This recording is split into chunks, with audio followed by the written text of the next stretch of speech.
Welcome to Defending Digital. I'm Chad Warner. Today's topic, which passwords to change after credit card fraud. You sit down to leisurely review your credit card transactions. You're halfway down the list, thinking of how boring this is, and asking yourself why you even bother. Suddenly, your eyes latch onto a transaction you don't recognize. $9.99 to what company? You don't recognize the next transaction either, this one for $69.99. What's going on? It dawns on you that someone has stolen your credit card information and is now making purchases at your expense. What do you do? The threat. You don't need me to tell you that credit card fraud is a big problem, especially if you've been a victim. But just to hammer the point home, let me share a few stats with you. According to Experian, quote, the number of credit card numbers exposed in 2017 totaled 14.2 million, up 88% over 2016. More than 32% of Americans complained about credit card fraud in 2016, double the rate from 2015, according to the Federal Trade Commission. End quote. According to Credit.com, quote, according to the 2016 consumer fraud study from ACI Worldwide and 8 Group, nearly one-third of consumers have experienced card fraud in the past 5 years, and 17% of credit card and debit card holders say they've fallen victim multiple times in that time frame. End quote. Comparitech collected stats, including the following. Quote, the FTC received over 133,000 credit card fraud reports in 2017. Card not present fraud is far more prevalent than traditional credit card fraud. Thanks to the increasing popularity of online shopping, card not present fraud is now 81% more common than point of sale credit card fraud. End quote. When you contact your credit card company, they will investigate the fraudulent transactions for you. However, they may not give you all the help you need in defending yourself digitally. So how can you increase your security?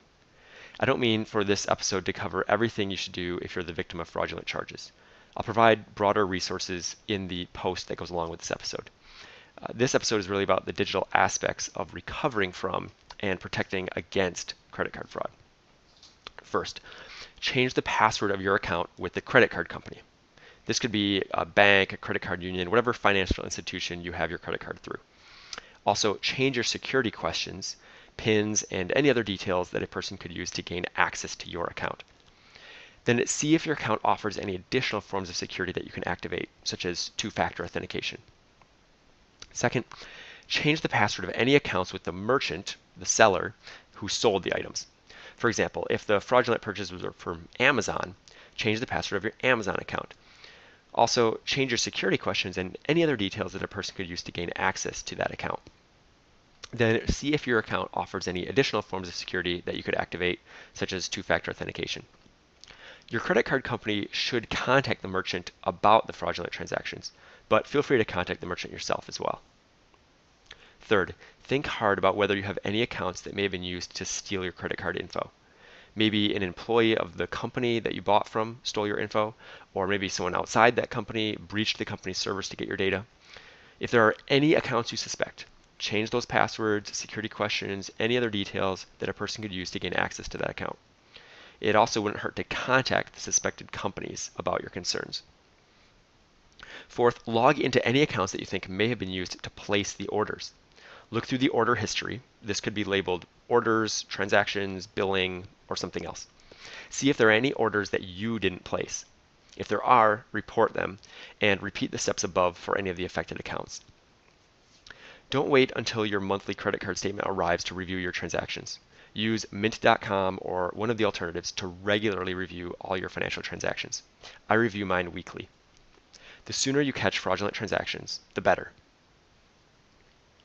So in the post, I have not only more articles about this topic, but also some broader articles that include other steps you should take if you're the victim of fraudulent charges. So what should you do? 1. For your account with the credit card company, change your password, security questions, PINs, and any other details that a person could use to gain access to your account. Activate any available additional forms of security, such as two-factor authentication. Number 2. Repeat step 1 for any accounts with the merchant, the seller, that sold the items. Step 3. Repeat step 1 for any other accounts that you suspect may have been involved in the fraudulent transactions. 4. Review your order history for any accounts that you think may have been used to place the orders. And 5. Review your credit card transactions more often than monthly. I recommend weekly. That's all for today. To learn more about this and other security and privacy topics, visit us at defendingdigital.com.